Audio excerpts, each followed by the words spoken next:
Ladies and gentlemen, on behalf of Captify Consulting Investor Relations team, I welcome you all to the H1 FY26 post-earnings conference call of Cosmic CRF Limited. Today on the call from the management we have with us Mr. Aditya Vikram Birla, Chairman and Managing Director. As a disclaimer, I would like to inform all of you that this call may contain forward-looking statements which may involve risk and uncertainties. Also, a reminder that this call is being recorded. I would now request the management to run us through the investor presentation, briefing us about the business and performance highlights for the period ended September 2025, the growth plan and vision for the coming year, post which we will open the floor for Q&A. Over to you, Aditya. Yeah, hi. Good evening, everyone. I'm extremely sorry for the glitch that has happened. I mean, we were also sitting and waiting for this. However, thank God we are back on time and probably ready to start with this. So good evening, everyone, once again, and thank you for joining us for the con call for Cosmic CRF H1 FY26. This numbers that we have come out with this time in terms of our balance sheets, in terms of PL, standalone as well as consolidated, seems extremely tremendous and exceptional in its own nature because of the challenging situation that the entire industry has gone through because of the lack of wheel sets availability, along with that the extended monsoons that has actually caused a lot of this, harakiri around the entire market, where people do not know exactly how the EPC contractors will face the challenges and be in a position to take material from us, which is our NS part. So I'm just giving you an overview as to what we've gone through. There are other challenges that we had to face because of the fact that we were getting our RDSO licenses, and the moment we actually went into the RDSO portion, we realized that the STRs were changing. So the STR got changed. There were a couple of machineries that had to be added further. But however, we've caught on to the timeline like always, and we have come out with beautiful and flying colors. Now, Vinay, we would like to start with, I think this is the basic point of me mentioning what we've gone through in the lines. But what we'll try to do is we'll go through the next page, which is the resilience through after the page. Yeah, this one, right? So I will just highlight the main points throughout this entire deck that we mentioned that we made for all the investors to go through. It is something that you can go through and you can take it in your own stride, read through this entire long deck that we all have prepared with all our heart, so that it gives you some clarity about the company, about the standalone Cosmic CRF, and also its its subsidiaries, that is the NS Engineering Projects Private Limited, and also Cosmic Springs and Engineers Limited.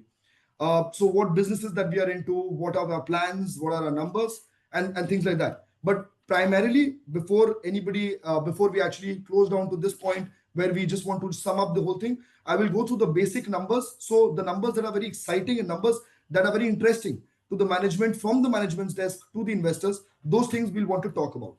So I think the first point is, Vinay, can we just go to the slide of key highlights 1/6? Yeah, thank you. So the revenue for our console, which includes Cosmic CRF as the prime, and along with that, the subsidiary, which is NS Engineering Projects Private Limited, and also Cosmic Springs and Engineers Limited, together has done a revenue shoot up of almost 80% odd. The last year, when we compare apple to apple, last year, H1 FY25, we had a console revenue of 169.4 crores, whereas this year, vis-a-vis, we have 304.5 crores. The H1 FY25, the EBITDA was standing at 21.9 crores, whereas this year we are at 37.8 crores. The PAT, as usual, there was actually 17.6 crores compared to 24.5 crores this year. And when I say 17.6 crores for H1 FY25, it is actually a number that has come out after an exceptional addition that we have done, which is to the tune of 5.9 crores. So if you do the basic math, just a minute. If you do the basic math, then we are talking about 17.6 crores minus 5.9 crores. So we were exactly 11.7 crores in terms of PAT last year, the same time, whereas this time we are 24.5 crores, which is almost 100% jump. But however, we have to take the exceptional items in consideration also. And that is why the PAT has jumped by almost 40% and the EBITDA has jumped by almost 73 to 75%. The next page is the projections that the company had given. So I think I was new in this entire sort of running these kind of companies in the bourses and having investors on board. So I probably was putting out numbers, but the numbers are actually governed by two major ideas and two major outcomes. So the outcomes that we talk about when we talk about like wholesome numbers, like that this is the number that we'll be able to achieve. So the number basically comes out of the pricing of the raw material, which is not in our control, right? So when last year when we talking about we achieved 400 crores odd, 400 plus odd crores in terms of turnover, people were very upset, and I was shocked as to why were they upset, because according to me the numbers were decent. But the point was they were realizing and believing that the numbers were to the tune of, they should have been to the tune of 500 crores, because the management put out a statement saying we will make 500 crores at a top line. However, we did the same amount of tonnage. So this year we want to highlight tonnages more than the numbers, because for the last 5 odd years, I think the steel prices at large has been softening every year. I mean, when I started my Cosmic CRF business at large in 2021-22, our average selling prices used to be around 110 rupees, 104 rupees, 105 rupees a kilo. That is 1,04,000 rupees a ton. And today, when we talk about, say, pricing in terms of the raw material sale, the finished price sales, the selling price averaging to around 64, 65,000 rupees per metric ton, which is a huge, huge change. So, however, this is one of the major reasons why we are highlighting the tonnages. So this year, our capacity, installed capacity in standalone has shot up from 36,000 metric tons last year to 55,000 tons this year. And along this is because of the constant capexes that we are doing. If anybody's been to our Singur plant, the primary plant of Cosmic CRF, the first plant, you will realize that we used to have an 80,000 square feet of shed. Today, when you go there, you'll realize that I've literally not left any land space available, because we've covered everything with sheds and machines. So it's literally doubled up in terms of its scope inside the plant. Along with that, we've set up a lot of our ancillaries across the board, which have helped us build up our machineries, build up our internal strengths, our R&Ds, and also build up our knowledge on how to provide the market with more and more products. The order book last year was standing at 520 odd crores. This year, standing at 615 crores. And this is inclusive, as we say, it's console, it's inclusive of the order book that is coming in from NS Engineering also. The sales volume last year in standalone was practically, I think, around, if I'm not wrong, around the whole year for Cosmic CRF was almost 22,000 metric tons. In half yearly, I think the entire quantum was 22,500 metric tons. Whereas this year, the sales volume half yearly is 47,200 metric tons. Last year, I remember we had closed the book with 55,000 metric tons of sales. Whereas this year, as we kind of promised, we kind of assured, keeping our best interest in space that yes, we want to double the volumes of sales and production. So we are looking towards achieving 110,000 tons by the end of this financial year. The third page. So yeah, the highlights, the third part of the highlights that we wanted to mention was that the production capacity has gone up from 36,000 metric tons to 55,000 metric tons. So that's almost a 50 to 55% odd jump. The second one was with our larger subsidiary, which is the NSEPL, which is NS Engineering Projects Private Limited. When we had started this again, when we bought out NS Engineering Projects Private Limited in March and April 2024, the capacity that they used to have was approximately 17 to 18,000 odd metric tons. We built it up to almost 25,000 odd metric tons. Initially, when we were starting, we didn't get our licenses by then. By the time we had started, we were talking about 45,000 metric tons in capacity. And we said that we will touch 65,000 metric tons in capacity. However, now that we are building and we have claimed more land around it, we have covered all the other places also. The galvanizing is in full flow, full go. Our entire capacity is shot up to almost 80 odd thousand metric tons. The total, the strength that has happened across the board with all our subsidiaries is just not NS Engineering also. It's also with Cosmic Springs and Engineers. Cosmic Springs and Engineers has two major units. One is, both the units are just almost 250 meters apart. It's in an industrial estate called Jangalpur in West Bengal itself. One is basically an integrated Casnum and helical spring manufacturing company and a factory which has all the facilities and absolutely state-of-art facilities to manufacture those springs, which will be supplied to bogie builders and wagon builders, and also to the railways for the refurbishment purposes. The other part is basically a forging unit that we are starting off for all the various items that railway has been removing from casting to forging, and all the items that they probably did with the pneumatic forging back in the day. Now they want to have a hammer forging. So the hammers are to the tonnage of almost 3.5 tons per ham.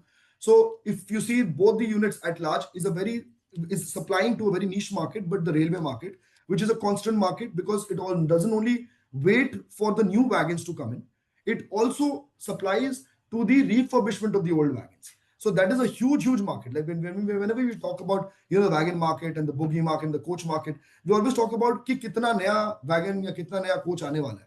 But actually, that's not the reality. The reality is today in the Indian Railways, we have almost 4,50,000 odd wagons running across our tracks. And even today, literally all these wagons, maybe the last 100 and 150 odd wagons, 1,50,000 odd wagons will be coming in later for refurbishments, but the rest of the wagons will be coming in phase by phase. And like I speak, and as we speak, there are more than enough wagons available to be refurbished, to be repaired through all these products that we manufacture at Cosmic CRF and all its subsidiaries. The next page. Okay, we'll just discuss this page when I just the back. Yeah, thank you. So this page, so the entire capacity together with both the units is literally 10,400 metric tons. My team believes that this is what we can achieve. However, we are at juxtaposed in the situation where once we start manufacturing in the forging unit, which is next year, next financial year, we will be able to tell you whether this is maybe just the halfway through, because I personally feel we will be able to scale it up to 20,000 odd metric tons once we start manufacturing the productions. Away from this, obviously, the favorite question that everybody has with Cosmic CRF, including me, is Amazon. There is something that we've been talking about. It's a nemesis. It's been spoken about ever since. I at times feel that because of this story, which was always obviously one of our favorite stories to be told and to be lived, this story has actually overtaken the entire performance of the group at large. Because if you see, Cosmic CRF individually is performing great, and it is actually weathering all sorts of markets, all sorts of weather conditions, all sorts of ups and downs in the industry, in the policies. However, it's very, very, very, very disheartening to see that everybody has only one thing to want about or know about this company, and that is Amazon. Amazon is a piece of the company, and I believe and I accept it that it's going to be the biggest piece this company is ever going to have. It's going to change the way this company is ever going to be looked at. But honestly speaking, this company at large is also something that is going to support Amazon. Amazon is going to be here only if, and it's going to be profitable only if Cosmic CRF at large with all its subsidiaries can manufacture the items and give it to Amazon at the right time.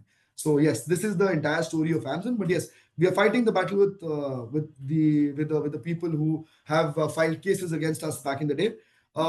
If everybody is in context with what has been happening with Amazon, so I'll give you a small brief on that. I think Amazon, we have filed all the cases. We've fought all the cases that have been filed against us. We've given our written submissions, our rejoinders to the NCLAT, and we are very hopeful that the orders will be positive in our favor, because as we say and as we speak to our legal teams, we are of the strong belief that there is no reason why we will be asked to step down. And like often a lot of people ask me unofficially, or just like in social gatherings, that what is the certainty of this coming in. I always say, like I said last year also, that there is no uncertainty of this coming in. So there is no point in me percentaging out a certainty. So let's be very hopeful about it. There's a hearing that's coming out on the 18th of this month, and we are very hopeful. Fingers crossed. We've put in our best efforts, and we should get through. The next slide. Yeah, so the revenue for the console is also shot up by 80%, which is massive. I think I personally, if you ask me, in the beginning of this first quarter, the second quarter, I was like, okay, the first quarter was not that great because it was raining, the wheel sets weren't available, and raining actually causes a lot of issues to the EPC contractors, for which we are not in a position to actually give the products which we are manufacturing in the NS Engineering, which is coffer dam manufacturing products, and sheet piles and all sorts of poles, starting from ST poles, monopoles to you have those high masts and those flag poles and all of that. So octagonals. So all of that is required and is put up when there is no rain, there's no marshy land, and then there's a clear space and a logistical situation where they can put these products up. So when there's rain and when there's a weather condition, obviously there's a challenge, and that challenge leads out to lack of orders or lack of distribution of the product. So that was one challenge that we had to face, even though we had the capacity. But yes, I think we did well with the second. I think we overperformed in the second quarter rather than the first quarter, because first quarter it was really bad. And also I think the first quarter there was no wheel sets.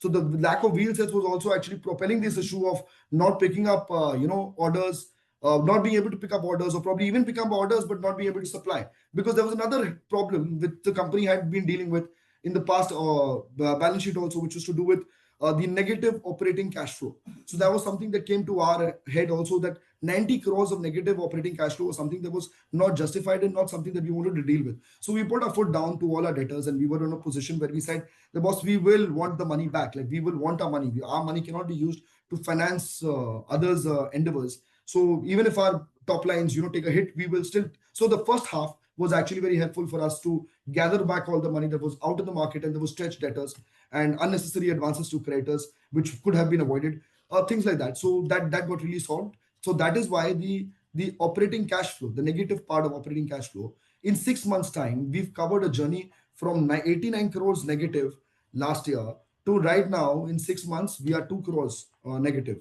So we've probably covered a journey of 87 crores, which is kudos to the team, and probably by God's grace we could do this journey. Otherwise, there were people who were telling me you take 2-3 years to cover this kind of a journey up for a normal company. But I don't believe that this was something that we were accepting. We were accepting to do this. So we were actually wanting to go ahead and put in all our efforts to actually complete this entire part. The EBITDAs have also in the console have gone up and shot up massively by 73% from 21.93 to 37.8. EPS has gone up obviously by 40%. Net profits have also gone up by 40%. The next slide. These are percentages, and the same thing that we are always repeating. It's something that has happened over the last 3 years, over the last three, the terms that we are talking about. So when we are comparing apple to apple, we are comparing H1 FY 24, 25, and 26. So obviously, in that scenario, if you see, it's a large increment and it's a constant growth in the company. Like I always say, that we haven't done the best when we started, but we will keep doing good every time we come up and we are in a position to perform. So in that way, if you see, the EBITDA margin shot up from 9.48% to 15.5% in this kind of a challenging market, which is crazy. Then we obviously took this from 5% to almost 9% there in terms of PAT. We talk about 6% to 13% in terms of PBT, and the EPS we obviously shot up massively. The next slide. There's something that I want to highlight actually for this is exactly the products that we manufacture. So not many people actually exactly talk about the products. They always talk about the exceptional value of the company by the acquisitions, by the value in terms of its books. But we need to understand the product. So when we started in 2021, 22, and 23, the only products that we used to manufacture was CRF. And I call myself a champion in CRF for wagons and bogies and coaches and all sorts of CRF applications, because we have a split roll technology. Our team is very imbibed in this. We've been doing this day in, day out. So we understand this business very well. So this was the only business that we were doing. Cut to 2024-25, we had NS Engineering Projects Private Limited that came into the picture. With that, fold sheet piles came in. And then we realized that, okay, to increase the business at large, we have to get into the ancillarization and also the products that are around, which are low-hanging fruits for us because of the product that we are selling. And also because of the fact that my family has been legacy orientation into supplies of railways. So we wanted to do the other parts of the bodies as well. So the end body, the side body, and various other parts. So today we are doing roughly almost 4,500 SKUs in terms of all types of items. So if you are somebody who has been used to the IRAPS format of tendering from the railways, we are holding on to almost 120 to 150 crores of orders from refurbishers and tenders, direct tenders from the wagons and the railways, from the railway tenders itself. And those tenders are basically for all products for refurbishment that is taken from all the depots. Along with that, we got into the fabricated steel parts. So there are various steel plates and coils, which when fabricated, like little changes here and there, gives us the right amount of pricing, also allows us to actually scale the products. So it actually allows the entire manpower that we have, along with the ancillarization that we have with our, with our side effects, we can actually make those products, because we believe that with all the lines of productivity that we have, all the machinery and all the know-how, we can manufacture anything with steel, starting from HR and CR coils when supplied to me in terms of plates, in terms of coils, or in terms of pieces, can be molded into any sort of format that we want for any sort of application. And obviously that led to angles and channels, because not because of cold rolling, but because we took a leap on faith because of the fact that we have galvanizing in-house, which is also the reason why one of the major reasons why these numbers shot up like this. No, I think I just saw a question in the chats. I think the 450 SKUs. No, We had 550 Aditya, SKUs. we'll take the chat questions separately when we do the Q&A. Yeah. I'll take it separately, but I just saw it, so I just mentioned. For we had 550 SKUs in CRF back in the day in 23, 24 when we started.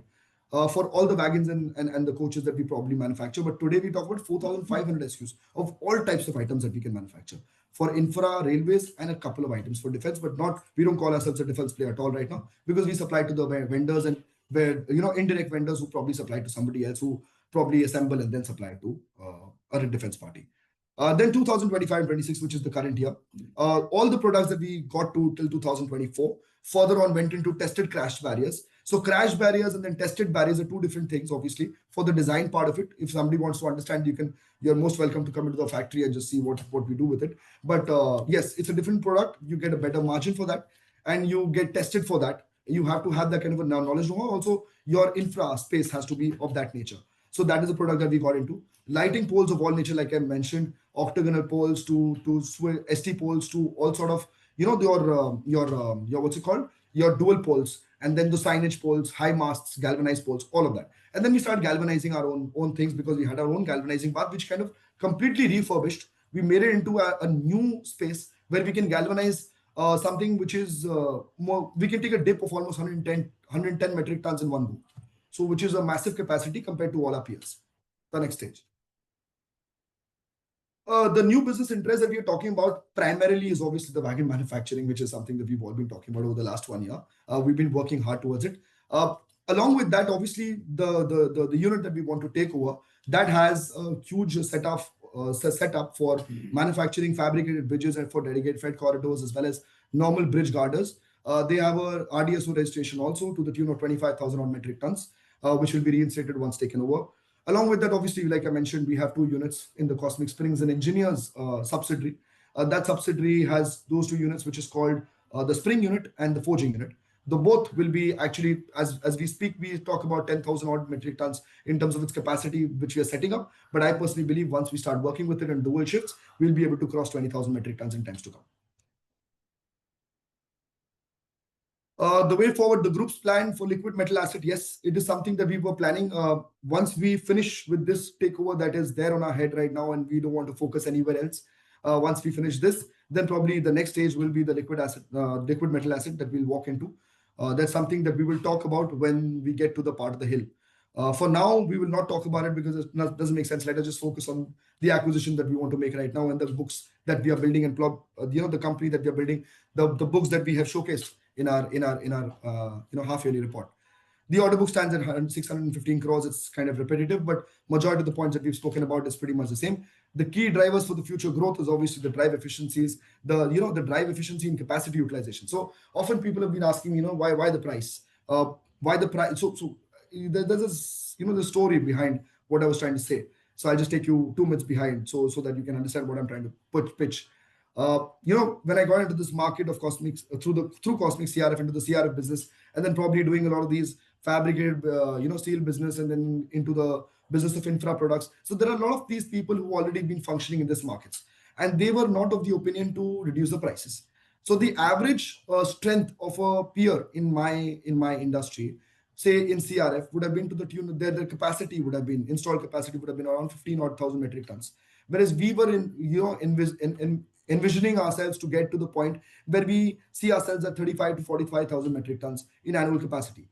Today is a different side of the story because we are almost touching 150,000 metric tons in terms of engineering good capacity, and not just not like a normal run of the mill steel mill. It's an deep engineered and niche industry that we are walking into and talking about. So I reduced the selling prices, so that we could cater more to the market and get more of the market in our grip. For which I think a lot of people took a hit on their books in terms of the numbers that came up. But I did not. Why didn't I? Because my economies of scale showed up. My scale allowed me to bring down the overhead costs. My overhead costs have been very, very lean from day one, and is still till date has been extremely lean across all 3 verticals that we have, or the main company and both the subsidiaries, extremely lean, due to which it's become like they help each other and support each other in a way where their tech is also pretty much common. They have common people in the office who are doing pretty much the work for everybody. So that has allowed me to really bring down the cost. My cost today which when I started making CRF used to be around 6,000 rupees per metric ton in terms of its operational capacity, and 6,000 rupees per metric ton was my average cost. Cut to today, it's 1,600 rupees, and I think this year we should touch 1,266 rupees in totality per metric ton, which is a massive range. So that allows me and gives me the bandwidth to actually get better pricing, offer better pricing, get better margins, and also take up more of the market as and when we feel right. Yeah, you can go to the next.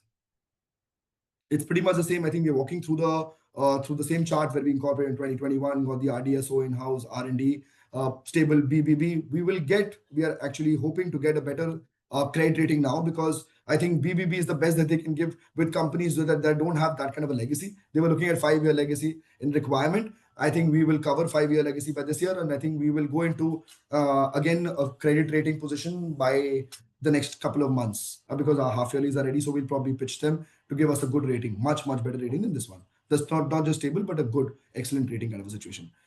We've been awarded by the BSE as one of the best performing companies in the SME sector in 2024. We've achieved 108.64% volume growth year on year basis, and all-time high volume top line, bottom line has been achieved this year in September 2025. Yeah. The total installed capacity as on date as we speak is 1,45,000, and I like to speak about this in a way where we are 150,000 odd metric tons in capacity. I don't like this 1,45,000. I mean, totality mein baat karte gives us more vision. And I think, like we said, 550 types of cold roll sections that we used to do back in the day also, that's always there in this unit. But along with this also, and this unit, the picture that you can see in the screen is an old picture actually. Now, when you go to this unit, there are more sheds around this area, where we have covered more area to manufacture those products. Spring and the other parts, the forging units are different units. Today in Cosmic CRF and its subsidiaries, we have 4 major units that are running. One is Singur, which is this one, which is the primary unit, which was the first one. The second one is the NS Engineering Projects Private Limited, which is now completely ready for anyone to see, visit, and for us to actually show you how we are being able to manufacture 60 to 70,000 metric tons per annum, or 75, 80,000 metric tons per annum. Along with that, the forging unit is in process of construction. I think we should be in a position to, start our commencement of commercial run by April or May, subject to rainfalls, obviously. But I think April, May should be a good time. 1 month here and there can happen with this kind of a project. A project size of 40 crores is not small for a company like us. And along with that, your spring unit is also completely ready, just awaiting its RDSO licenses to come in, which should happen any time within the next 45 odd days. Yeah, the next one. This is again the same journey, 2021 and XYZ. So we've just got here. I think, throughout this entire journey, we've built from strength to strength. Our numbers have doubled up every year, literally doubled up every year. Our top lines, bottom lines, our EPSs have also gone up because of, we haven't really raised that much money, but yes, we've raised twice for 2 major takeovers. And we are carrying a lot of cash in the books because of the takeover that we are envisaging to happen and to complete within this financial year. The research and development we've spoken about year on year and month on month, and every time that I'm on this kind of a monologue situation where I'm talking to all my investors and I'm talking about research and development, I always say we have a split roll technology, we have the Copra in place, we have a lot of R&D that we keep doing, and not just because of the business that we showcase here, but also because of the kind of business that we have been into as a family over the last 50 odd years in the Cosmic Birla Group at large, where we have smaller units which does this kind of ancillarization and small work in the SME sectors with wagon building and with coach and locomotives for the last 50 odd years. So we have a lot of this R&D that constantly happens. I often say that the wagon building business is more of a assembly business, whereas actually the manufacturing business happens at our vendor end. The vendors are basically the ones who are basically manufacturing the product, and then trying to really see the product at large, see it together, do all the work of the R&D and the drawings and the research, and then finally it is assembled by a wagon builder. So the hard work is actually done by the vendors always, and those parts are actually covered by us, not just in Cosmic CRF but at large in the group. So that strength that I have in my other companies or in my family companies that are not something that I personally own, those strength is also completely with us, which has allowed us to be absolutely nimble, low on cost, and extremely heavy on research and development, and good in R&D. Yeah, I think whenever we've done this, it's the same. Yeah. cold roll form products, fabrication products, prototype products. The only thing that I would like to mention here is, like I mentioned, we've been doing all sorts of products, and the specific products that we're doing, we mentioned. However, prototype is something that we can always talk about. Like there's a small example that I can give you. When Boxen HL wagon, the most famous wagon of the Indian Railways and probably Indian Railways freight car sweetheart was Boxen HL, is Boxen HL. That was supposed to be replaced by BOSM. There was a new wagon that came in. We were doing trial. We were that very moment when this design came in, there were trials being done. I think Cosmic CRF was the only company that was manufacturing this product at large, because we had done some sort of an R&D with Jindal Rail back in the day, in 2021-22 for some other wagon. But those parts of the components were pretty similar and pretty much the same in BOSM, which helped us actually not to go into any sort of wait in time or any sort of capex to build a new product. We immediately got in a position to actually manufacture it. So when actually RDSO came out with this wagon in its design, we were the only ones who were supplying the CRFs to all the wagon builders for this BOSM, and like this and so on and so forth. We always keep developing these angles and these specific CRF products to build on new wagons, because today it's not the way we have seen wagon building and wagon industry at large in the hindsight of things. We see wagon building in a way where people want solution orientation wagons, right? So today you have a BCFC, which is a cement wagon, a fly ash wagon. You have wagon for tanks. You have wagon for different utilizations. So there are different designs that are being made today, and we believe that we are ahead of the curve because we've been at it at the R&D when nobody was, and we are good at it. So I personally give a pat on everybody's back in my team and always tell them keep this up, because this is what keeps us ahead of the curve, not for anything else. Yeah. The NS engineering, like I mentioned, it's all the products that I mentioned. So I think, Vinay, if we can just switch on the slides, if there's something important, I'll ask you to stop, and then we can stop. Otherwise, this slide and this entire deck is available on our website. Along with that, it's been put up on the BSc note as well. You guys can go through it. If anybody needs it, if anybody wants to find it out, you can get in touch with us also. You can contact our people as well. You can contact Vinay from Captify, and they will also help you get this deck if you don't have, if you get a chance of not getting this deck. However, this is something that you can go through. It's detailed in its position, but pretty much the same. And I've mentioned most of our points. Now, I would like to actually get into the question answer, because that is when we can actually understand what people really want to ask, and we spend more time there. Sure. We'll begin the question and answers. All those who wish to ask a question may use the option of raise hand, and we'll invite you to ask the question. We'll take the first question from Arnab Bhattacharjee. Arnab, you can go ahead.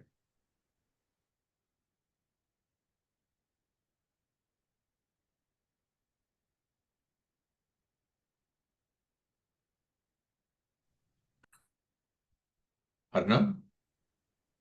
No, no.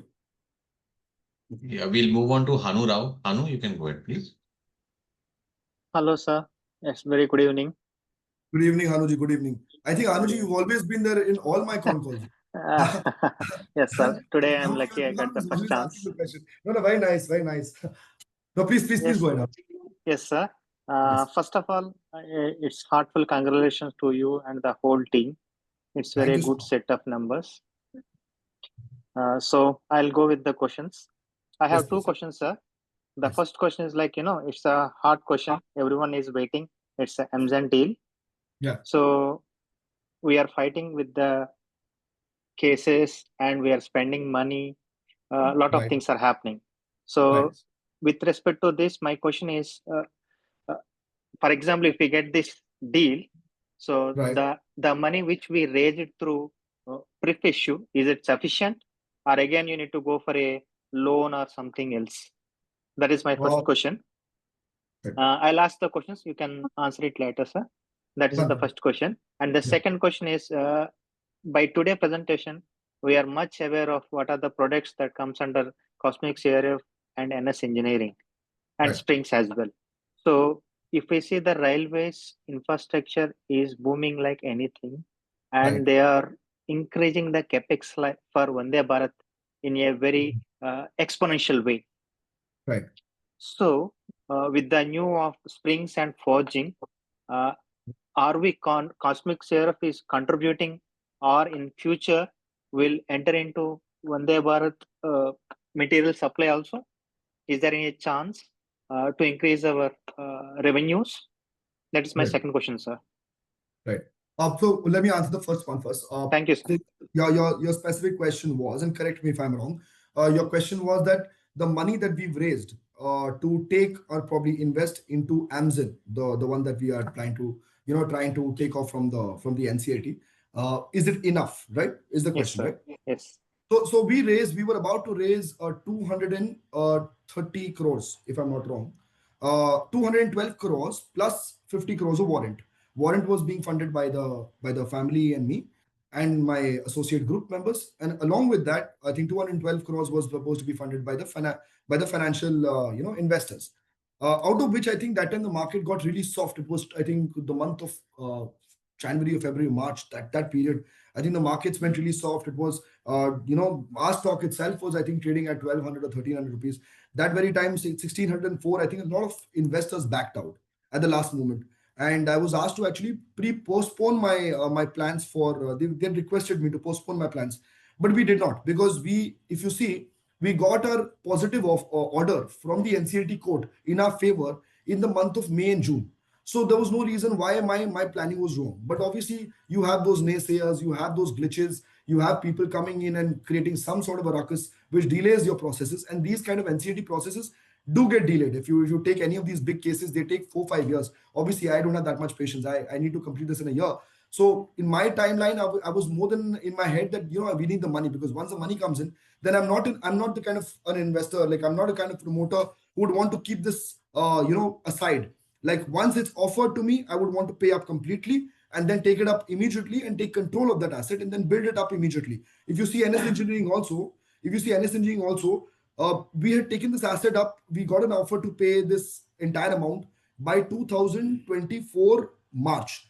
I paid the entire amount in 30 days and we did not take a bank loan because I had raised fund for the build-up, not for the takeover. We had supposed to take money from the bank. But however, we paid this up completely and we started operations in the month of May and June, which is almost 3 months. And if you would have seen the status of that plant, you would have got shocked. They had really rubbished that plant out. They had broken everything, including the pollution control systems were stolen away.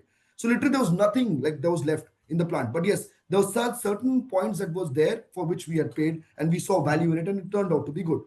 Similarly, this plant also, in this company also, I was more than interested to pay the whole thing up. However, out of 212 crores, we could only get 161 crores, I think, if I'm not wrong, some number like that, 161 odd crores, out of which I think Ashish Kachulia sir was one of the largest investors. He took the entire bit and he did not care about, I think, any price moving. He, I think, believed in us and he invested, and I'm more than happy and thankful to him for supporting us at that point of time. The money was raised and we believed that, yes, this was good. Today, when we sit here, we still have that 175 odd crores because the money that we've spent separately on the various, the expansions is all supposed to be refunded into the PREF because of the loans that we will be getting in those assets as term loans, because we will be getting term loans. It's cheaper as a fund and we will be getting our 170, 180 crores back. Plus the company is already carrying a good amount of cash reserves in terms of its working capital. Because if you see the working capital today, 40 crores, 50 crores is the working capital for a turnover of, I think, 600 crores is bizarre. It's only because you are having so much of reserves and surplus and so much of cash in your books that today, if you tell me that, yes, Mr. Birla, you'll have to take over this particular asset at a price of, say, 250 odd crores, I will arrange that fund without loans in a position where we can set this off. Now, what the structure will be at that point of time, maybe a week later, maybe a month later, that will be a subject of discussion on a separate day. But yes, we will take the most strategic call, which will hurt us and our investors much lesser, will make more value into the books, and also will allow us that free space and that free legroom, will give us the free legroom to operate. Like I said in my last con call also, I will not be diluting irrespective of its requirement, because there will be no requirement. We are walking into these wars knowing our outside, that we will not be diluting till 2018 or 28 March. Till that time, we will not talk about any dilutions in Cosmic CRF. And the second question that you had, I think, does this answer your question, Anuji? Yes, sir. Yeah, and the second part of the question is that, all the products that we are manufacturing, right? Yes. So the products that we are manufacturing, actually, we are in a position to supply to Vande Bharat even today. But the point is, today, Vande Bharat requires those products in a very less format. Like the quantum that is required is very less. Whereas compared to the wagons, it's a daily offer. So today for me to make one product in the Vande Bharat, I have to change the complete flow out of the lining. I have always believed, Hanuji, that today I can get say 25% in a product in Vande Bharat in terms of EBITDA, which I am making almost 16% or 17% here. But I'm making 10 products here in a day, whereas I'll only be making 2 products there. Plus, the operative requirement in a coach has always been across all boards, ICF, MCF. MCF stands for Modern Coach Factory, ICF stands for Integrated Coach Factory. All of these in Raebareli and all of these places, I'm telling you, in Kapurthala, they require only 5,000 bogies at large. Over the bogies in coaches at large over the last so many years. Now, obviously, once the capexing for the coaches will turn up and will increase, we will also have more focus towards it.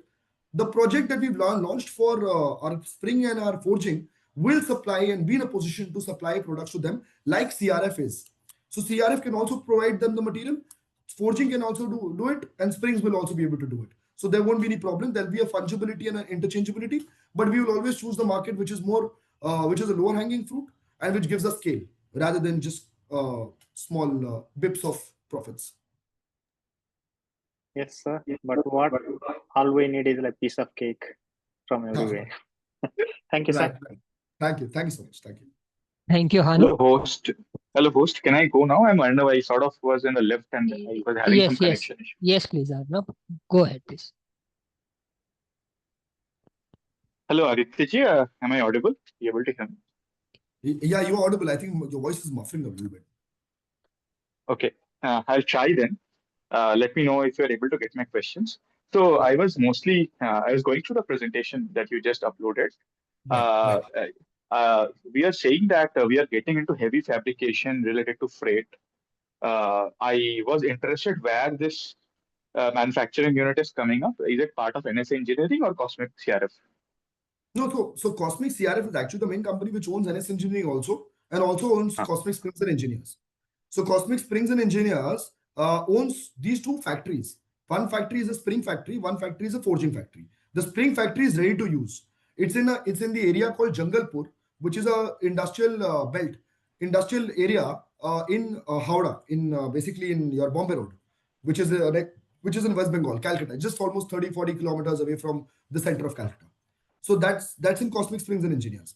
The other one is NS Engineering, which is primarily into the infra space. It's not into the railway space. Obviously, they can manufacture items for the railway space, but they're primarily into the infra space. That company is also owned by Cosmic CRF.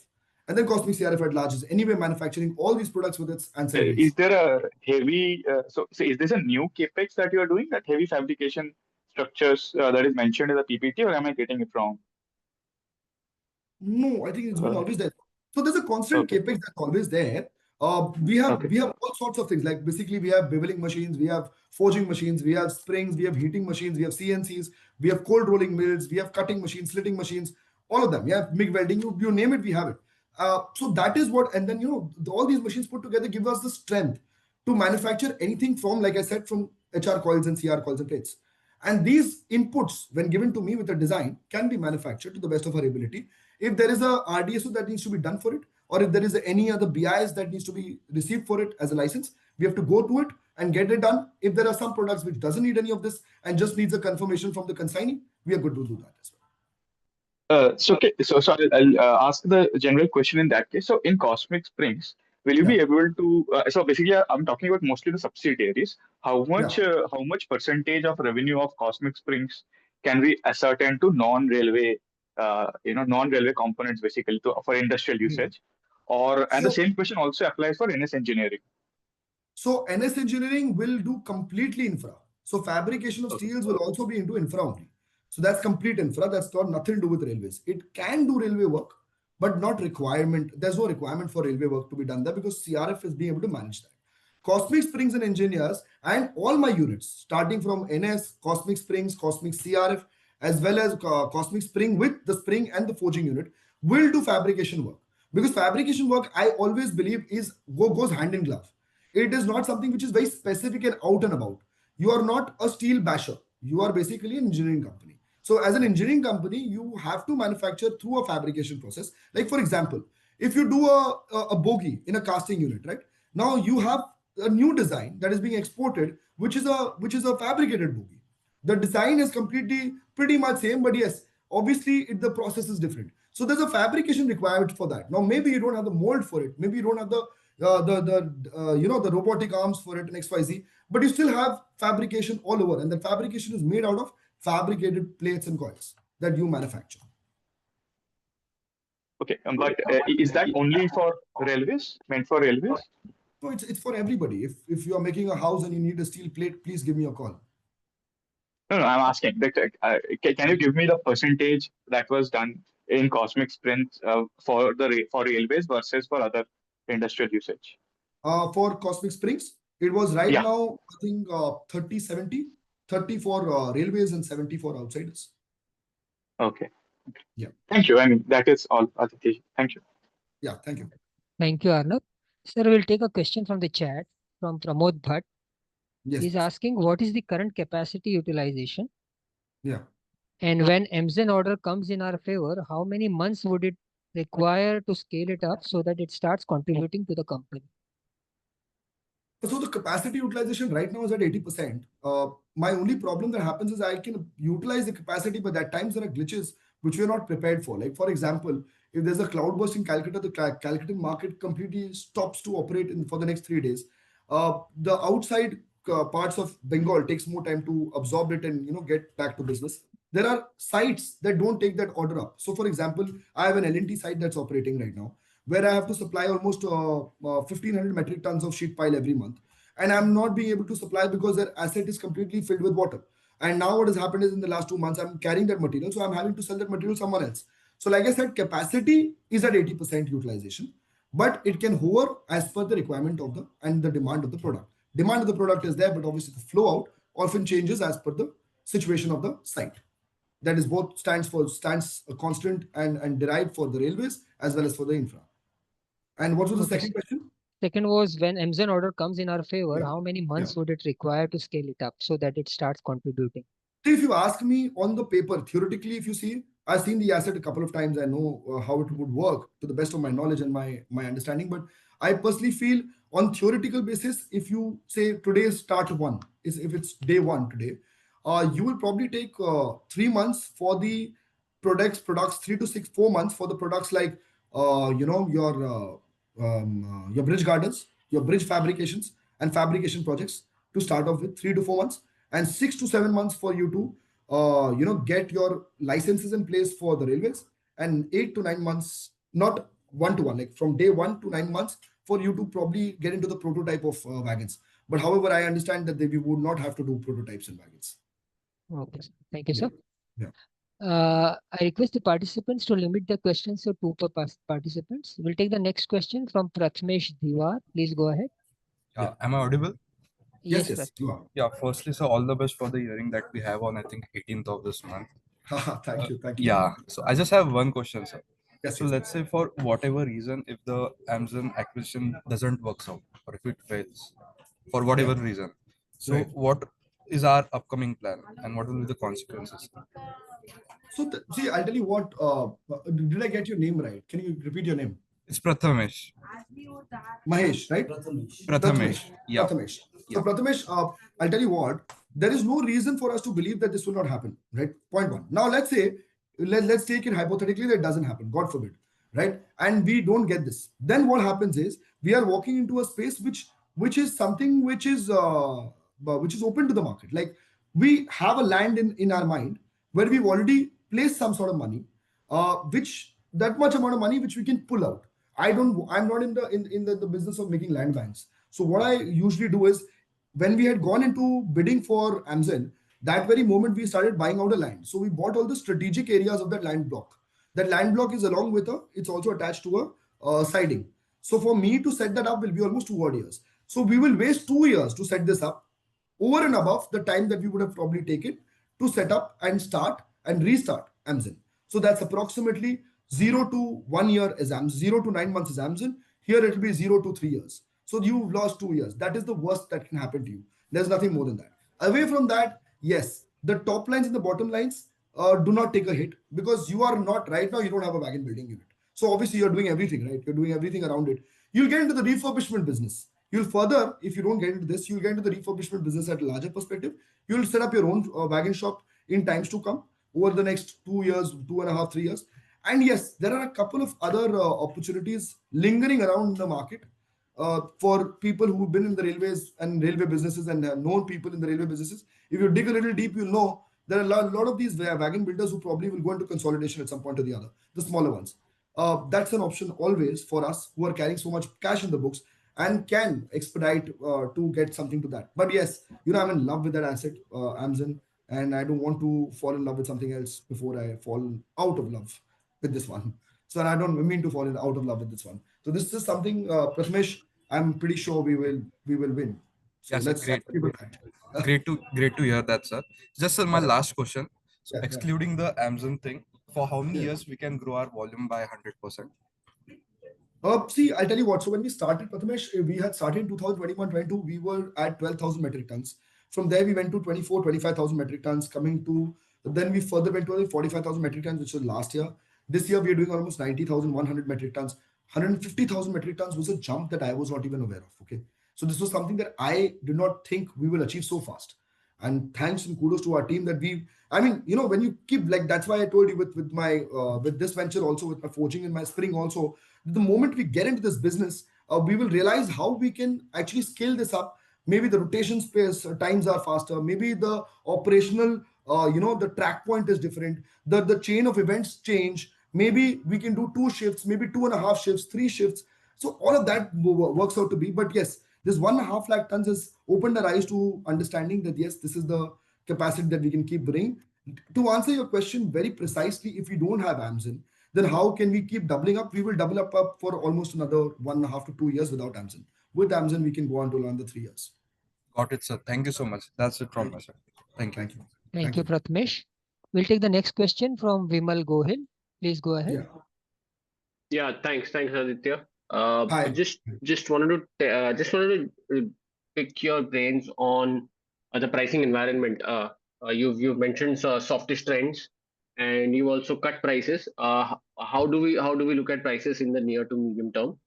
And secondly, with the kind of capital that we are deploying, what kind of sustainable EBITDA margins should we look at for both?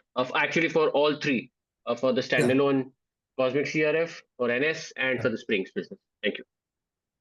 So can you just repeat the first question? So I'll answer the first question, then we come to the second question. I'll answer the second question right now. Yeah, the pricing piece. You mentioned the pricing environment was a bit soft.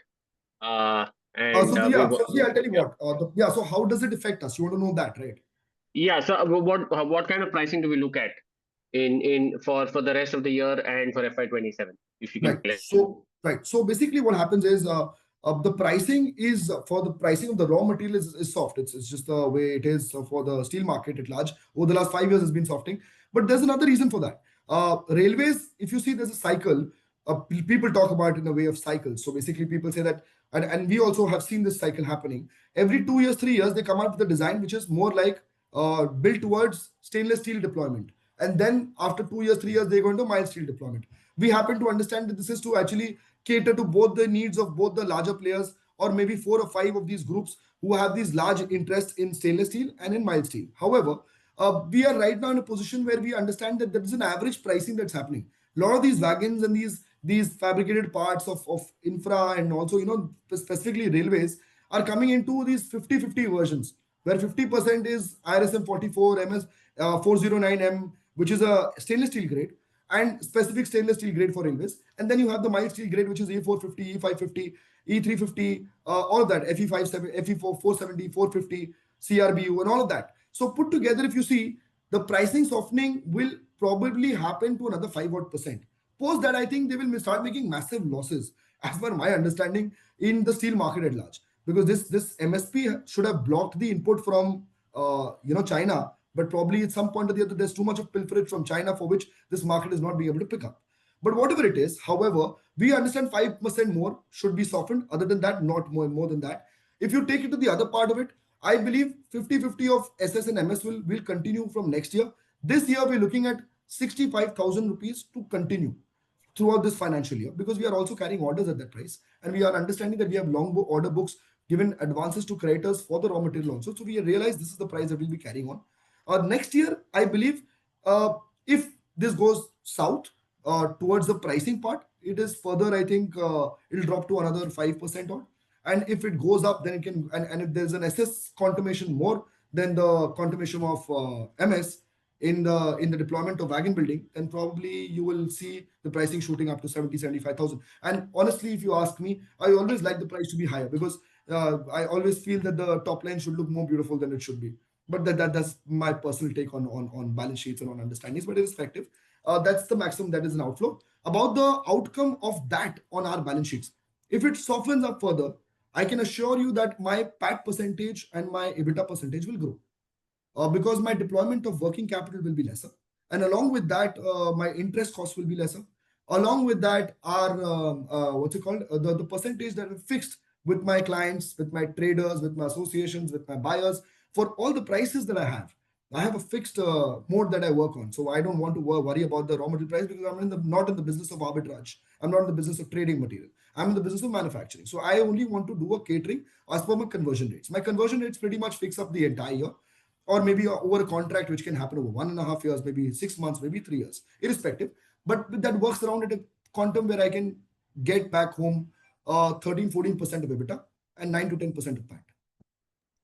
And okay, fair enough. Thank you so much, Aditya. Pleasure. Thank you. Thank you, Vimal. Sir, there is a question in the chat from Mr. Vijay Khetawat. He's asking why 3-4 subsidiary companies are kept. Why can't all be included in CRF? Yeah. So I can answer. This is the question. Yes, sir. Okay. So the answer to this, Vijayji, is that those companies are actually having different licenses. Now, the first problem that we have to face is with, say, for example, CRF and Springs being in the same business. So CRF is getting paid upfront. The credit amount that you give to your vendors, leave aside this market right now, which is a little slumpy in nature. But otherwise, once the new order will come in for 25,000-50,000 wagons also, you'll have advance payments coming in for CRFs. Not advance, maybe in 15 days. Like a company like a wagon builder like Titagarh or a Texmaco pays you in 15 to 20 odd days. Now what happens is, once you do a spring, you are giving the same spring to wagon builders at 3 months, 4 months credit. The company nomenclature is pretty much the same. So there what happens is, your credit cycle changes, and it changes. It is something which is very easily said that no, nahi hoga, it is very different, it's a different division, but it doesn't happen like that. We've tried this with our past companies and it's always suffered. Point one. Point two, with the specification that we do in terms of names, railway in departments doesn't know who Cosmic is. You know, the various departments, there are various CMEs, you know, chief member mechanicals and people who are taking decisions on the plethora of all the departments or all the depots. These guys, they work on nomenclatures. So for example, if you're Frontier Spring, right? So it's a spring manufacturing company. So you need to give that kind of a branding. If you don't have a branding of that nature, you lose out on a lot of business unnecessarily. And then eventually you don't build a brand. You just build a company which is doing a hell to heaven business, which is okay. I mean, there are 10,000 of such companies that you'll find. Point three is, all of this is an afterthought, because we started doing business in Cosmic CRF. My industry, when I got into the industry, we never knew we would list it. We probably thought we will do 150, 200 crores of business and we will supply like any other component that we do in any other of our industries. Over the last 50 years, CRF will be the CRF business of ours. But then further on, we realized that no, we want NS. Now, NS is the company that you're taking from NCLT. You cannot merge it. If you want to merge it, you can take it. You can merge it, obviously. But you need to give up all the licenses, all the pollution control books, everything, including BIS and all the licenses that you have and approvals for the products, and the legacy that company has. The company has a bad financial legacy, but the operative legacy is already there because they've been functioning since 2006. So obviously that legacy is gone, due to which their goodwill is also written off. And then you kind of merge it and all becomes Cosmic CRF. So tomorrow an NS guy will not know what Cosmic CRF, a Cosmic CRF guy will not know what an NS product is. Cut to, that's a lot of hard work also, and unnecessary costs on litigations and on work getting done from NCLT. And today, I think all my friends here on the screen know what NCLT feels like more than me. Like more than the fact that what I felt over the last 1 year, because I used to feel after NS and that NCLT is a walk in the park. I've had good experiences, but this was one of its kind. Obviously, these experiences also build you. So that's one of the things. So these 3-4 reasons put together, this is afterthoughts. Today, when we're taking Amazon, so we didn't plan to do this right when we started CRF or when we were trying to do this. Now with springs and forging, Forging again is a backward integration. We start forging here in Cosmic CRS specifically. It is going to be a piece of almost 4,000 tons in a business where we are doing 50,000 metric tons. There's a problem with the kind of pay scales also that we are doing, in the people that we are keeping, the kind of staff that we have in the various factories. So there's a lot of association issue here. This keeps it very clean, very clear. And if there is one day when everybody plans to decide that, yes, let's put everything together and make it Cosmic Rail Solutions for all I care, maybe that is a day, but not till date, not till now. Thank you, sir. Yeah. We'll take the next question from Harshit Shah. Please go ahead.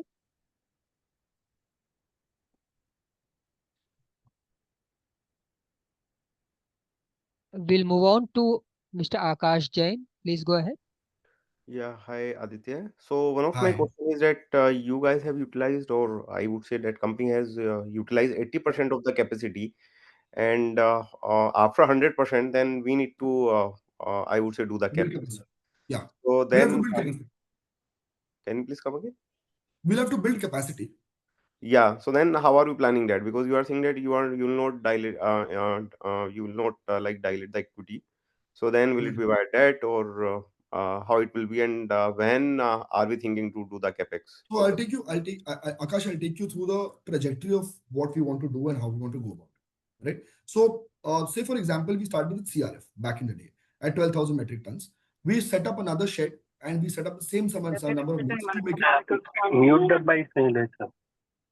Sorry. It was not me. Okay. Sorry. So 12,000 metric tons became 24,000 metric tons. From 24,000 metric tons, we made it to 36 to 45,000 metric tons by putting in more and more machines and mills.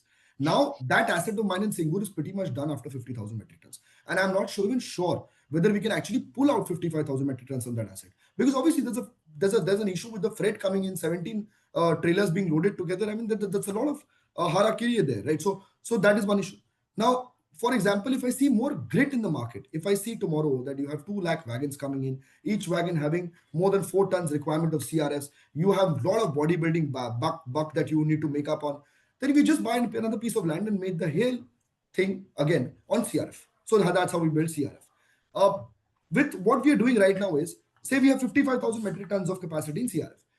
We cannot do more, I think, in this asset. We'll have to build another asset around it. There's more land available behind CRF, behind Singur, and we have already spoken to them. There are a couple of pieces of land that we already own in CRF, but we have to bridge that up. It's open into the sky. We will start doing, like once we start doing capex, then we do capex. We finish it. We don't do half-heartedly. कि अभी boundary बना दो और फिर कल आके देखते हैं क्या होना है. वो सब नहीं होना है. मैंने आप घर के में घुसने के आगे इंटीरियर करके घुसना. अगर घर में घुसने के बाद आप किचन तोड़ के बनाओगे तो वो मैं नहीं हूँ. That I'm not the guy. So that is one way of increasing your capacities. Once the industry shows that kind of a bull run, but not your market bull run. I'm talking about the railway bull run, right? So that's one thing. And away from that, I think once we get, say, Amazon, now you're at 150 right now. From here, you can again scale up another 10,000, 15,000 in organic levels in your existential portfolios. And along with that, probably you can have another 10 to 15 or maybe 20,000 metric tons in your CSL, which is Cosmic Springs and Engineers Limited. So you're talking about maximum getting to 200,000 metric tons. The moment you have now Amazon, say for example, Amazon, hypothetically, now we say that it's coming in. So hypothetically, if that comes in, that is an asset where you are sure about manufacturing 3,600 wagons. A wagon probably at a weight of 23 tons, 22.5 or 23 tons. That's 82,000 metric tons. So approximately a lakh tons with all the fabrications and XYZ in its ancillarized portfolio, along with that 25,000 metric tons of bridge girders, bridge structures, and bridge fabrications. That is like 5.5 lakh square feet of shed area. So that straight away adds another lakh ton. So you are here at 150. You'll get to, so I was supposed to get to 100. So next year I should get to 2,000. Like 100 as in like 1 lakh. Now I should get to 2,000 next year. And then from there I should get to 4 lakhs. Now the 4 lakhs can only happen if I have Amazon in place. I can operate it rightly. I have the support of God and all my investors and everybody in my team. We operated nicely. We finished all the executions in 2026. We are operative in 27. And by 27, we are talking about and cheering about a new takeover that we've done in terms of the liquid metal asset. Then you're at 4,000. Now cut this entire piece into a picture where your raw material pricing, at some point steel prices will become better. steel pricing becoming better from here to a 15% or 20% jump, and then becoming a SS, obviously the SS. Now Jindal Stainless Limited will also sell material. No, it will only not be Tata selling material. So Jindal Stainless, say for example, or say anybody who's selling stainless steel now starts selling stainless steel. In that situation, again the pricing goes up to 75-80,000 rupees. Now you talk about 4 lakh tons into 80,000 rupees per metric. So you're talking about 3,200-3,500 crores of top line. Okay. I'm giving you a very, very beautiful picture. Don't hold me against it now. Yeah. So as of now, we are assuming that we will get the hands in, and because of that, we are not doing the capex. But for example, if we take any adverse case that okay, we are not getting the hands in, then in that case, we'll have to do further capex. Yeah, we will go now. We are carrying cash for capex here. So we Okay. are carrying cash in our books for capex. What will I do with this cash? I don't need the cash. This business is making literally 40, 50, 60 crores an annum, right? This year. So this year, by now, we've already made 25, 30 crores if you add the depreciation back. So 30, 35 crores of cash I've made, and that is there in the books. I don't need working capital because I have almost 110 crores linked with the bankers, and the bankers keep crying कि आप limit नहीं लेते, आप limit नहीं लेते. करूँ क्या मैं limit लेके? सब तो FD करके बैठा हूँ. Okay. So in That's the then in point. the future also, we will not be like taking any debt, or we will not be diluting any equity also. We will not be diluting any equity till 2028 March. Okay. And so another question is that what is the TAM for spring business? And another question is that maybe along with this, because we do have helical spring, but not air spring. So Yeah. helical spring, because I had read the con call for the understood the business of this frontier spring also, and air spring is more for coaches, and the helical is more for wagons. Right. So are we going into the air spring business also? And what the margin in NS engineering costing? Akash, I'll tell you, the business that we are walking into is for specifically for primarily for bogies and wagons. So Okay. I'm not focusing on coaches as of now. We can make. So the investment that you're making here, if you add another 7.5 to 8 crores of investment further, you will be able to manufacture the springs for coaches, for Vande Bharat and the coaches, right? Because you have everything set up. Now, what is the problem is I want to focus and actually achieve that 10,000 tons or 20,000 tons that I'm talking about in forging and my spring unit, and supply it to the wagon builders and understand the market before we walk into the next phase. Because we need to finish what we have on our plate first, then take away more food from the others. And when you talk about the margins, as on date, I'll give you the math. You are actually buying raw material at 18,600 rupees uh, per ton, per set, let's say, per set. And you are actually, I'm talking about springs, right? And you have around 2,000 rupees of conversion cost. So that's approximately 20,800. You add another 200, 250 rupees of miscellaneous costs. That's 21,000 rupees. You're selling it at roughly 29,000 rupees. So that's 9,000 and 21,000. So that is approximately kind of 25% margin. Yes, yes, yes, sir. So then again, like the other business have maybe around 12-13% margin. This is a business which has more margin. So then do you think that it would be contributing more as part of top line in the future? Or No, it'll never be able to quantify more on top line because it's a smaller niche product. It's like, you the smaller and the more niche a product you make, the quantity is lesser in books. So the top line is not a very top line heavy business, but it's a very soft and a good top line and a very heavy bottom line business. But these businesses have a limitation of the size of the market. Today you have that many number of wagons only here. You will have that many number of wagon builders. They can manufacture only 4,000 wagons in a year, in a month. So what will you do? अगर आप conversion भी करने जाओगे, अगर आप repair में भी जाओगे, तो at that point also you realize that at all depots put together, you cannot repair more than 200, 350, 2,000, 3,000 wagons at large, and all wagons don't need this. So there are some wagons, there are some years when you need a lot of this. There's some years you don't need this. So this over capitalizing on products which are very good on bottom lines doesn't make sense. You need to add them in my books, as per my understanding and my business acumen. We like to add this because it's a backward integration for me. At the same time, it gives me a lot of flavor and gives me a lot of boost in my bottom lines and addresses my investor needs and my promoter needs very well. so basically, TAM is not very huge, and that is the reason that it cannot be significant part of the top line in the future also. Yes. But what about air springs? Like for Akash, example, yeah, may I request you to rejoin the queue, please? sure. Yeah, thank you. We'll take the next question from Akib Sheikh, and please limit your questions to 2. Yes, Akib. Hello, am I audible? Yes, Akib. Yeah. First of all, congratulations for a good set of numbers. You have been Thank you so growing. much. The guidance that was given was close to 100%. We have been doing quite well now. But what is the revenue you're targeting at maybe 3 to 5 years down the line? And what is the approach? I mean, any more products you're looking into? And what is the industry CAGR you can talk about the pace of growth in the industry that is growing at, and what is that you are looking at? So how faster can we Akib, I will grow? forget all your questions. You go one by one. You asked me four. You can ask me four, but just go one by one. Otherwise, I'll forget the first one that you asked me. So the first one was what is the revenue you're targeting at in the next 3 to 5 years? So you are You know asking the the revenue target over the next 3 to 5 years. yes. And See, the second question, no, so I'll just finish this. So I'll tell you what, the revenue target for 3 to 5 years will not be a right answer for me to make. There's a reason for that, Akib.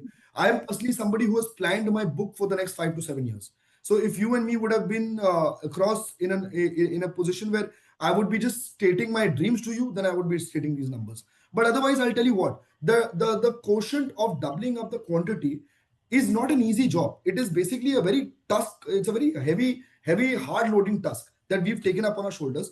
Now, how long is it being possible to get it done? Obviously, we're not magicians. So we'll try to pull it as much as we can, because obviously we also want to make this company huge and big.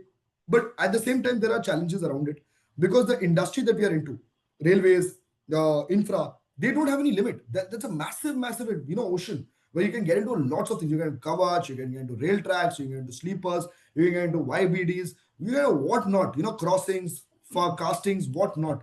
But the point is, our plan has to happen one by one. So if you would have asked me what's my understanding of 1.5 or 2 years of growth, I would have told you exactly what I probably told my last gentleman, that if we have to build a dream, and the way I dreamt it when I was at 12,000 metric tons to 100,000 metric tons or 150,000 metric tons, that day people would have laughed it on my face in 2023. But today, after 2 years, we've achieved something which is improbable. Like people, sit across and say, हाँ ठीक है 1 lakh 1.5 lakh ton बना लिया. 1.5 lakh ton ferroalloy plant का नहीं बनाया, 1.5 lakh ton engineering company का बनाया, which is crazy. But along with that, if I have to answer this very categorically, we should look at 3.5 lakh tons in the next 2-3 years, subject to all the companies coming in and all the executions. The key is execution happening at the right time, and that happens with effort and also with God's grace. Akib, right? your next. Yes. Any industry number you can give for the growth that is happening? I know it's a big industry, but is it possible to give some kind of growth rate that the whole country is growing at? The whole See, the industry, what industry you're at large, is growing at 7.5 to 8%. Sometimes people say it's 12.5 to 14%, but what is the math behind it is very difficult for me to, derive and decipher. I'm a guy who's very categorically based on execution and actual logical math. It cannot be something that can be just out of just my hat. Now, the point is, when you talk about 7.5 or 8%, look at the way the railway has grown. Railway needs 8.5 lakh wagons, and I've said this again and again. 8.5 lakh wagons to justify its tracks that's already laid down in the DFCC and also the past out tracks, out of which 4.5 lakh wagons have been manufactured, out of which 1.5 lakh wagons will be refurbished every 3 to 4 years. So every 3 or 4 years will be required to refurbish and repair out those 3.5 lakh 1.5 lakh wagons. By that time, there will be new order. So we will actually reach the fruition point of 8.5 lakh wagons not by 2031, but by 2034, 2035. Maybe 2032, 2033. It depends. Now, if obviously some companies shoot up the production capacity to obviously like 10,000, 20,000 wagons, that's a separate issue. But I think this is going to be a standard out position where we'll have 35, 40,000 wagons being manufactured every year from this industry. And there will be only 6 or 7 large players consolidated with all the other smaller players under their belt eventually in the next 3 or 4 years. And that is how the wagon industry will grow. Obviously, the coach industry is a different ballgame altogether. It is something that we'll get into in times to come, obviously, because we are bodybuilders. Our strength is engineering. Our strength is not to say what is right, what is wrong. What is in the interest of the country at large is for the bureaucrats and the ministers to take a call on. For us to build the body, first we finish the wagon part, we eat the entire pie, then we go to the coach. Thank you, Akib. Yes, We'll thank take you the so much. next. Yeah, thank you. We'll take the next question from Vansh Jain. Please go ahead. Yeah, this is regarding like our business is largely dependent on government capex. So say today we find that the government focus is say maybe deviating to other sectors more like defense or XYZ, and railway they might bring it down or they are already bringing it down.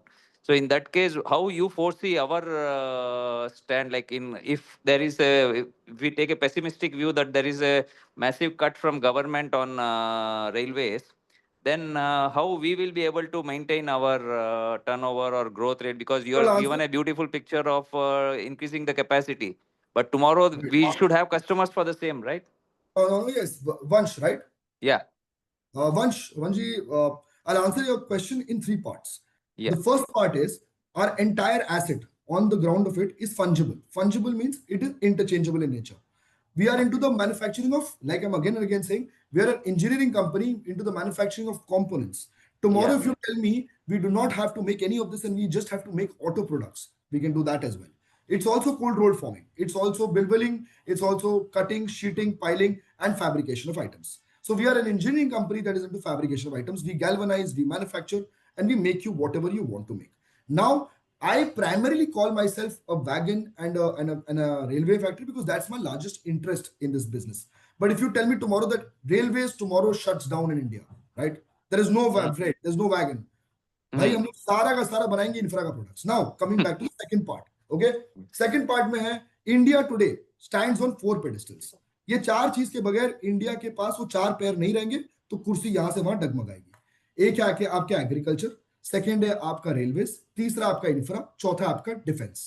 ये चारों के बगैर India चल ही नहीं सकती. अब मैं मान लेता हूं, I understand this very well, and when the question that you asked, I have asked this to myself 4 years back because I've seen that the wagon industry also went through a slum time back in the day when you had these companies today who are listed and valued at 13,000 crores were valued at 1,500 crores for the longest time of their lives, right? So these guys, when you see today, our concept of having a fungible business or an interchangeable strength is only because I realized, and we actually jumped to take NS engineering and have an infra piece, and a lot of my investors actually believed in the fact that we should do this once I told them this concept. The concept was very clear. I said I want to be in 2 at least out of 4, maybe 3 out of 4 in the near future of the four things that India stands on, the economy stands on. It cannot be tomorrow that आपकी पूरी wagon बंद हो जाएगी. Though today the GDP massively grows on the factor of the freight movement. आप उतना automobile के रास्ते ही नहीं है आपके पास इंडिया में. वो आप गडकरी साहब का तो स्टेटमेंट आता है कि मैं 90 किलोमीटर रोज बना रहा हूं, वो खुद टूटते भी तो 30 है, उसका कौन बात करेगा? और ईपीसी कॉन्ट्रैक्टर तो वही है हमारे आस पड़ोस वाले लेने वाले. कितने काम को एलएनटी को मिलता है? एलएनटी भी तो सब्जुगेट करके सब ऑर्डिनेट कर देता है काम को. So this is the real picture of India, right? We can talk about any Viksit Bharat and all, and I believe in the Viksit Bharat and the beautiful future of India. But the reality is that today there are challenges that we are having to face at the mid-cap level. And at mid-cap, I've understood very clearly that if we are in the infra and the railway space together, and I don't talk about defense right now because I'm not there. But if I am in the infra and the railways piece together, it's very difficult to dislodge me. And if I have a fungible and an interchangeable target and a concept of strength of just economics in terms of engineering strength, then sir I can make anything. ना कल आप green building बना दो, मैं आपको structure बना के दे देता हूँ. आप कल ट्रक बनाने लग जाओ, मैं बॉडी बिल्डिंग दे देता हूँ आपको. मेरी कंपनी है जो ईवी बाइक्स बनाती है, उसकी सारी बॉडी पार्ट्स में बना देता हूँ. So that's the strength. Yeah, that's fine. Secondly, जो Myotic के साथ that thing is going on, whether they really want to acquire the company or the motive is something else. How actually? So I think that air got cleared, no? So Myotic fought the battle for the longest time, but something changed in their heart, and I think they've done the right by us, by themselves, by God. They have submitted a affidavit in the court, and that is it. Been mentioned in one of the orders that I think we put up in the BSE exchange also for all of you guys to read. Their affidavit reads, and I'm telling in precise, it reads that they are now not interested in the race anymore. And they don't have a problem with it being handed over to us, subject to the fact that we are eligible by 29A. And also for a matter of fact that they've written this in an affidavit, shouted out in the court and given it to the court as one of the rejoinders and filings. They only have asked for 1 crore 75 lakhs of their EMD that they had paid for participating in the tender to be given back to them. That's it. Okay. Fine. Yeah, so we've won some part of the battle. Yeah. Yeah, yeah. Right. Yeah. Okay. Thank you. Thank you, Vansh. Yeah. We'll request the participant to limit their questions to one. I'll take the next question from Kalyan K. Please go ahead. So sorry, I missed it. Yeah, what? We'll take the next question from Yeah, Kalyan. please. We'll move on to Harshit. Harshit, please go ahead. Hello, am I audible, sir? Yes, Yeah, Harshit. you are. Harshit. Thanks for the opportunity and congratulations on good set of numbers. Thank you. You have beautifully explained the timelines part of if we don't get MZN, then it will add 2 years to our timelines. Now, just want to understand, we wish we get the MZN part, but if we don't get the MZN, then how much cost will be added? Because if we acquire MZN through NCLT, and and if we don't acquire an asset in NCLT, and if we build fresh, then what will be the cost difference between that two scenarios? If we acquire Amazon through the NCLT, we are acquiring an asset that has a capacity to build loco coaches to box NHL, to all sorts of wagons, loco coaches, as well as at some point maybe even dream of becoming get into the coach business also.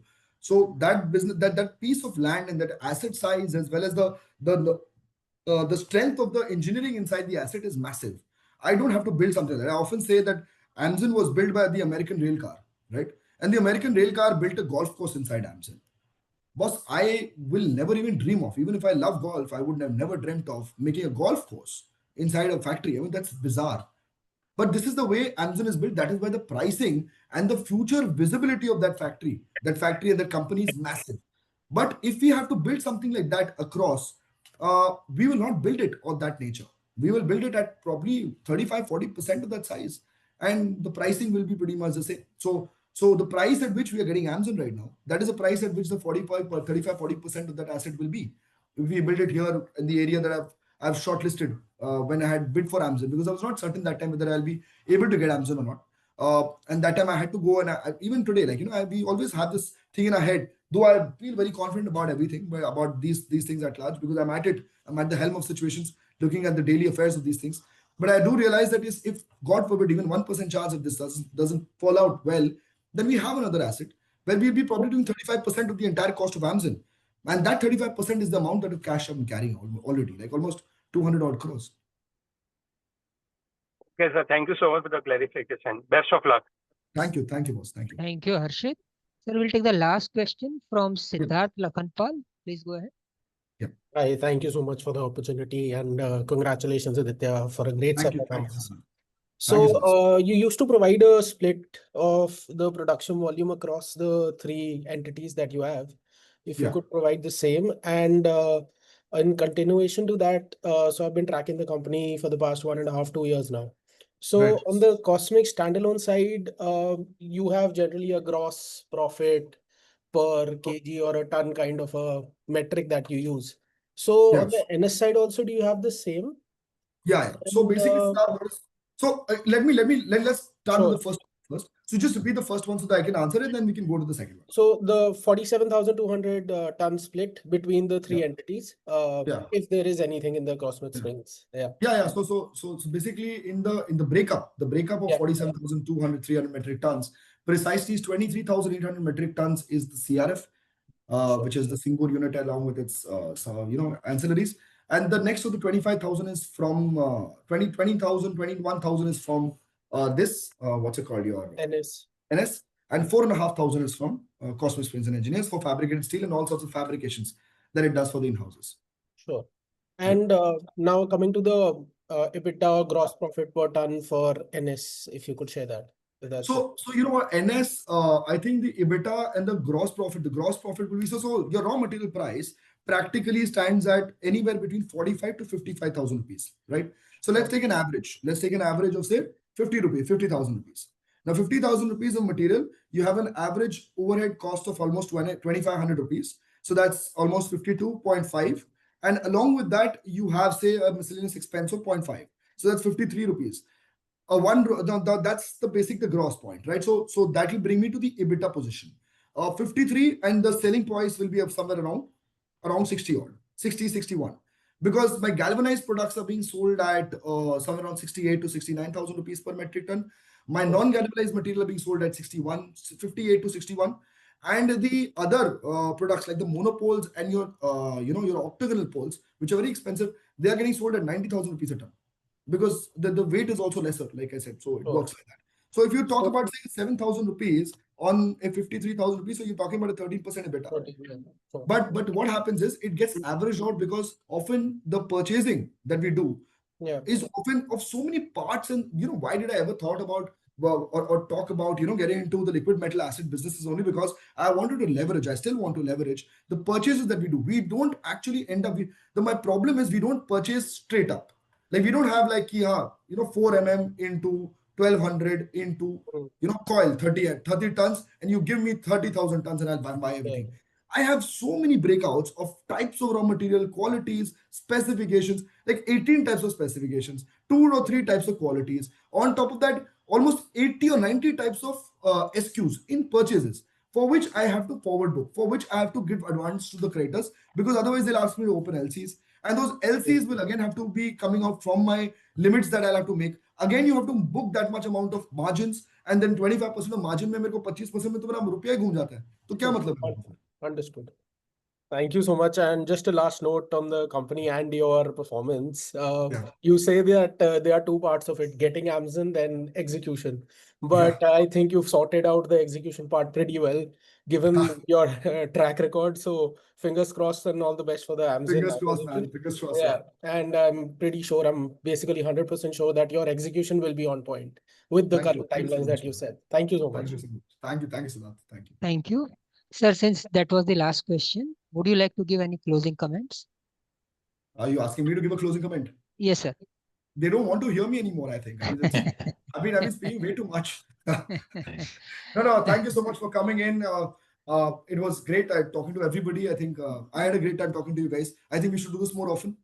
Even if Captify doesn't want to do it with us, you just catch hold of Mohsin bhai and ask him to just open this page. मैं free रहता हूँ, लोग झूठ बोलते हैं, मैं रात को free रहता हूँ, अपने कर सकते हैं. I love talking to my guys. I get many inputs and the questions that they ask me. I think I often understand that these questions I have asked myself.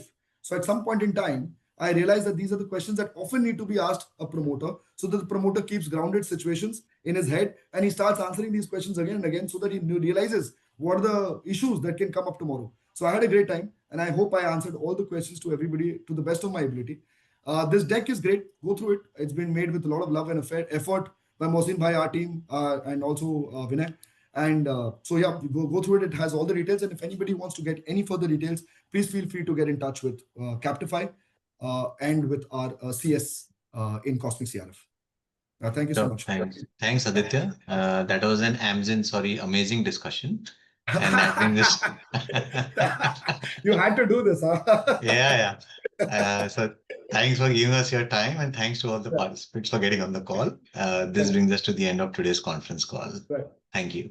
Thank you. Thank you so much, guys. Thank you. Bye.